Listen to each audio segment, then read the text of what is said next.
Hi అండి. షాపుకి వెళ్ళాక అవి గావాలి, ఇవి గావాలని అన్నీ తీసుకుంటా ఉన్నాను. ఎందుకు ఇవన్నీ తీసుకుంటావు? ఎన్ని తీసుకుంటావు? ఇంట్లో పెడతావు, బయటే తింటాము.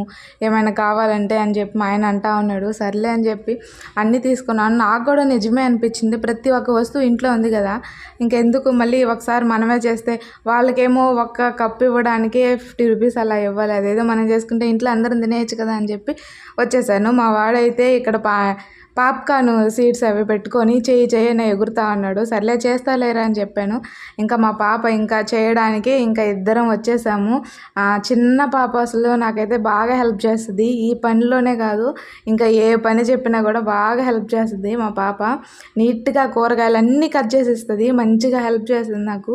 సో ప్రతి ఒక్కరికి ఒక అమ్మాయి ఉంటే చాలా చాలా బాగుంటుంది. సో ఇలా నేనైతే వంట అయితే స్టార్ట్ చేశాను. చాట్ మసాలా చేయాలనుకున్నాను. సో ఇవన్నీ కావాల్సినవి టమాటాలు, ఇంకా ఎర్రగడ్డలు, పచ్చిమిరపకాయి, అల్లము, ఇంకా కొత్తిమీర అవన్నీ కట్ చేసి పెట్టేసుకున్నాను. ముందుగా పానీపూరి అయితే వేపేసుకున్నాను. ఇంకా టమాటాలు, ఎర్రగడ్డలు అవన్నీ వేసేసాను. నేనైతే ఈ ప్రాసెస్ నాకు అస్సలు తెలీదు. నేను మామూలుగా యూట్యూబ్లో చూసే చేస్తున్నాను. ఇంకా పాప్కార్న్ కూడా రెడీ అయిపోయింది. వాళ్ళకి ఇచ్చేసాను తినడానికి.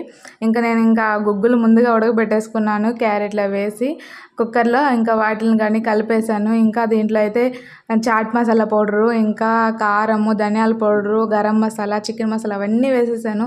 ఇంకా నేను అస్సలు ఎక్స్పెక్ట్ చేయలేదు. చాలా చాలా బాగా వచ్చింది. సూపర్గా వచ్చిందనమాట. ఇంకా నేను కూడా ఇంకా బయట తినడం కంటే ఇంకా ఇంట్లోనే చేసుకొని తినడం చాలా చాలా బెస్ట్.